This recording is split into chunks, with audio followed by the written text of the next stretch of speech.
Parliamo di economia, adesso un esempio di integrazione, non di delocalizzazione, ci viene da Treviso, dove un gruppo di imprenditori è riuscito a creare collaborazione e solidarietà con la Bosnia con un testimonial d'eccezione.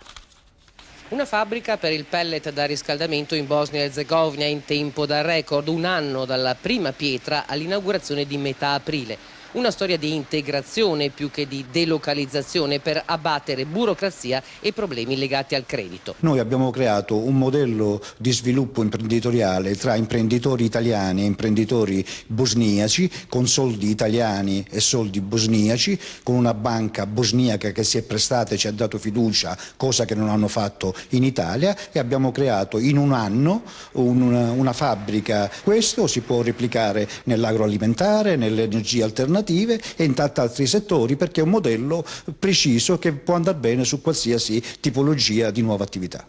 Poco più di 2 milioni di euro per il capitale sociale, 3 soci italiani principali, 2 veneti e 1 milanese, 9.000 tonnellate di prodotto finito l'anno, valore oltre 1 milione di euro. Giro d'affari che si può amplificare insieme alla produzione in pellet. 30 i dipendenti in Bosnia, altrettanti posti di lavoro nel Veneto per la commercializzazione. Una scommessa vinta fatta dalle associazioni di imprenditori La Primavera d'Italia con Federliberi e Union Liberi, con un risvolto anche sociale da proporre ai sindaci.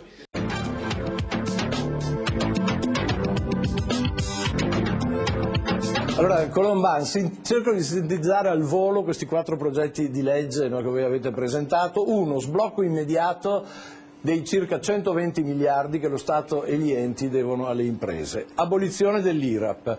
Pagamento dell'IVA solo a incasso avvenuto e blocco di qualunque aumento, e poi c'è anche il social housing, 1 milione di abitazioni vincolate dalle banche vengano date al prezzo di mercato attraverso un contratto di mutuo. In questa maniera tra l'altro verrebbero liberati circa 100 miliardi, non sostenete, che potrebbero servire proprio a finanziare il credito alle imprese. Le faccio io una prima obiezione: il neo ministro dello sviluppo economico dice sempre che 2 più 2 deve fare 4, non può fare 8, come dire che i conti devono tornare. Allora, se aboliamo una tassa, ad esempio l'IRAP, ci vuole un'altra entrata che pareggi i conti, o no? Ma glielo dico subito, lo stesso Squinzi, presidente di Confindustria, ha detto rinunciamo ai 31 miliardi,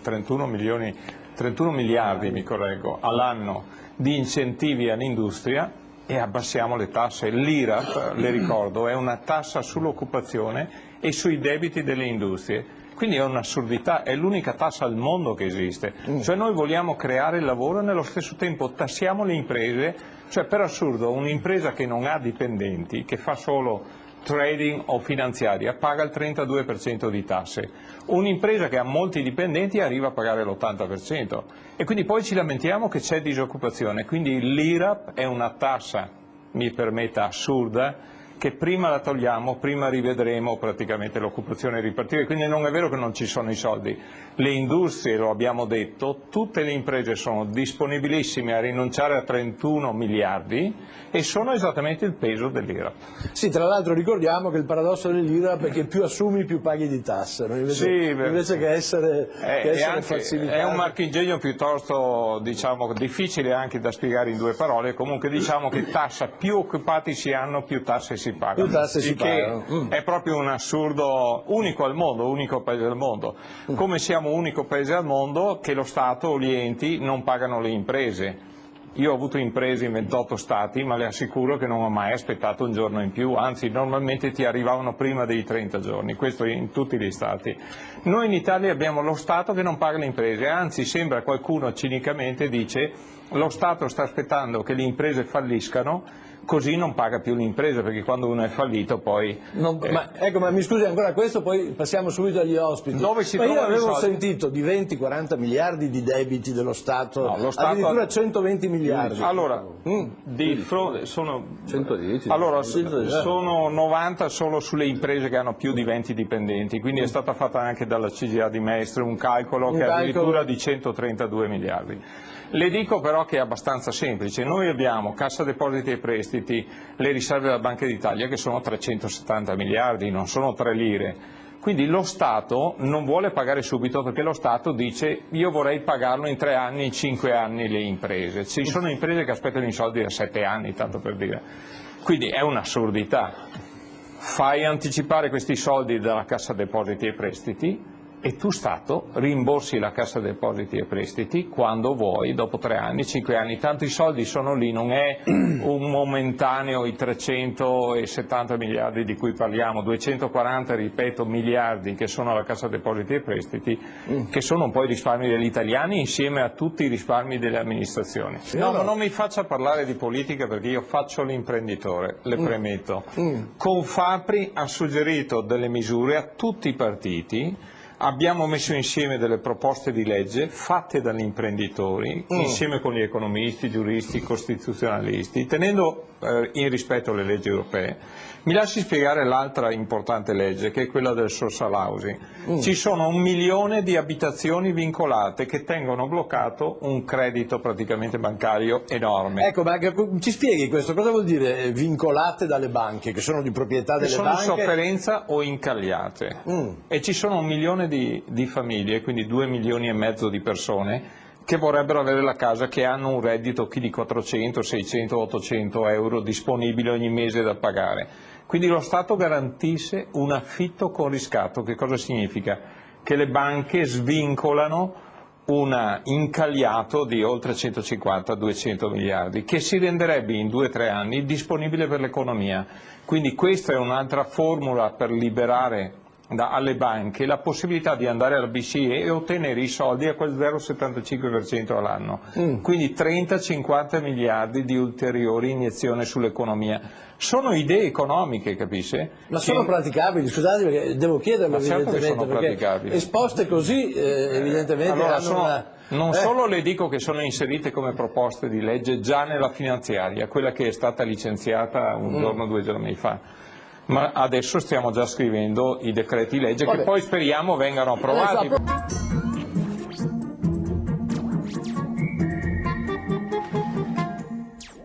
Quello che è incredibile è il motivo per cui Grillo ha vinto, ha preso il 25% e nei sondaggi ha ancora il 25%, è che dai libri sulla casta, da anni di battaglie su questo, l'unico che ha fatto un passo concreto, semplice e chiaro, è stato il Movimento 5 Stelle che col famoso colpo di Biro ha rinunciato ai 43 milioni di rimborso elettorale, ha rinunciato ai rimborsi dei gruppi a Camera e Senato e ha dimezzato lo stipendio di 2.500 euro. La critica è sempre... Vabbè, però sono poche decine di milioni di euro. Non è vero, perché la cultura dell'esempio, noi quello che diciamo sempre, come Giuliani, funziona, che fece la tolleranza zero a New York e partì dai vetri rotti. Allora, banalmente, Enrico Letta ha fatto un errore comunicativo la settimana scorsa, quando è entrato in polemica con Grillo e gli ha detto noi abbiamo diminuito, abbiamo tolto il surplus che un ministro parlamentare prende, saranno probabilmente 5 ministri, stiamo parlando di un risparmio di qualche decina di migliaia di euro. E Grillo ha avuto un ottimo buon gioco a dire intanto firmalo Letta, che ha avuto centinaia di migliaia di adesioni su Twitter, e dire intanto fai un decreto, cioè dai un segnale concreto a queste persone che hanno difficoltà,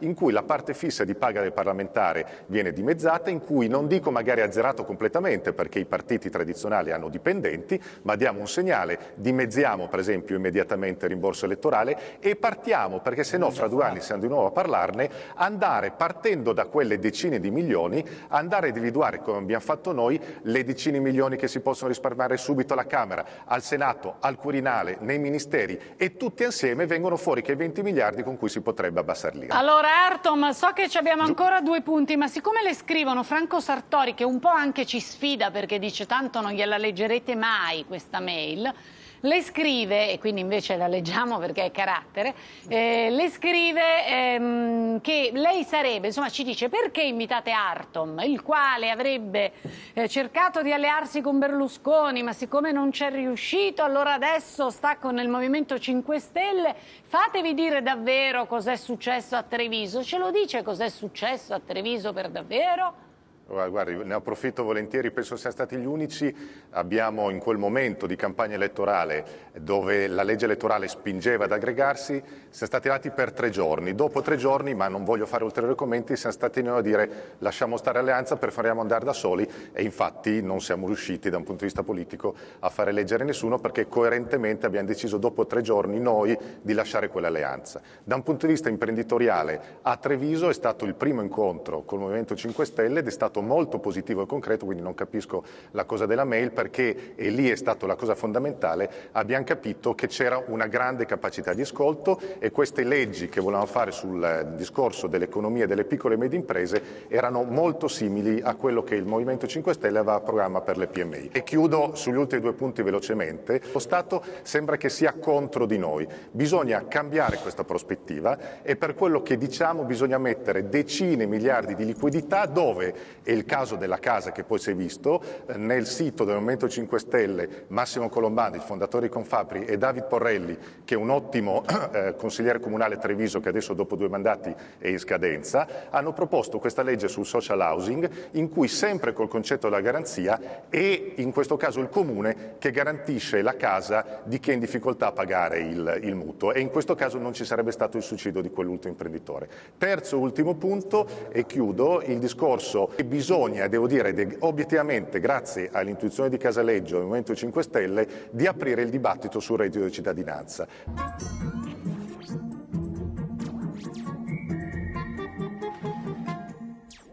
Massimo Colomban, imprenditore, noi l'abbiamo conosciuto tra gli imprenditori del nord-est, diciamo in un'altra veste, ma questa mattina vogliamo occuparci di quella bellissima esperienza che è il Castello Brando e che è una parte del lavoro e della forza imprenditoriale di Massimo Colomban. Chi è che deve mettersi in gioco? Devono farlo anche i privati e occuparsi di cultura può essere remunerativo? Ma diciamo che io sono per forza ottimista, dopo aver sviluppato diciamo, il mio patrimonio fuori dai confini nazionali, perché per il 98% l'ho fatto fuori dall'Italia, ho investito una fetta importante a recuperare un castello, Castelbrando, che ha 2000 anni di storia, che quindi poi ho rifunzionalizzato e aperto al pubblico. Devo dire che i presupposti di partenza erano molto costruttivi, molto positivi verso i ministeri. Mi aspettavo un 10% di fondi praticamente, di finanziamento pubblico, ripeto il 90% di una botta di milioni di euro li ho messi io, però questo 10% che doveva pagare il Ministero io sto ancora aspettando la metà dei soldi e sono passati più di 10 anni, tanto per cominciare. Avevo un ICI di 15.000 euro, mi trovo con un IMU che è 3-4 volte tanto, quindi quasi 80.000 euro. E quindi anche l'ottimismo, diciamo, se non è sopportato da una costante opera anche di lealtà da parte del governo, perché non si può richiamare gli imprenditori che sono andati all'estero a reinvestire in Italia e poi mancare di parola, e quindi come è il caso dei crediti verso lo Stato, è il caso anche mio, in questo caso di Castelbrando, però per completare una soddisfazione di aver recuperato un 2000 anni di storia, di aver aperto al pubblico un castello che era una fortezza che era appartenuta solo a famiglie nobiliari e che quindi era assolutamente non visitabile dal pubblico, ti dà una soddisfazione. Io poi che ho sempre operato nell'architettura con la Permastilisa, è stata una soddisfazione enorme e ne vado orgoglioso. Volevo chiedere a Colomban una cosa. Faccia lei una domanda o una richiesta al sottosegretario, perché per carità noi siamo fiduciosi quando la sentiamo parlare, poi la conosciamo per essere persona per bene, quindi quando la sentiamo parlare noi diciamo vabbè ma allora qualche possibilità c'è, quando sentiamo Letta promettere diciamo qualche possibilità c'è, dopodiché qual è la sua richiesta al sottosegretario? Ma prima di tutto che quando si parlano di contributi anche minimi come il caso mio venga poi lo Stato rispetti i patti, e l'altra cosa importante, sono ottimista, basterebbe mettere in rete praticamente questi patrimoni, quindi fare una rete dei patrimoni italiani come l'ha fatta la Spagna, l'ha fatta la Francia. Voglio ricordare che eravamo il primo paese al mondo col 13% del turismo mondiale, e siamo scesi al 4%, dalla prima posizione alla sesta. Quindi il turismo, che rappresenta 2,5 milioni di lavoratori, 2,5 milioni, una fetta importante, parliamo all'intorno del 10% del prodotto interno lordo agglomerato con i servizi che ci stanno intorno, è un settore importantissimo, direi strategico, per far ripartire l'Italia. Quindi parliamo di far ripartire l'economia, non dimentichiamoci il turismo, e il turismo ha un bisogno impellente di essere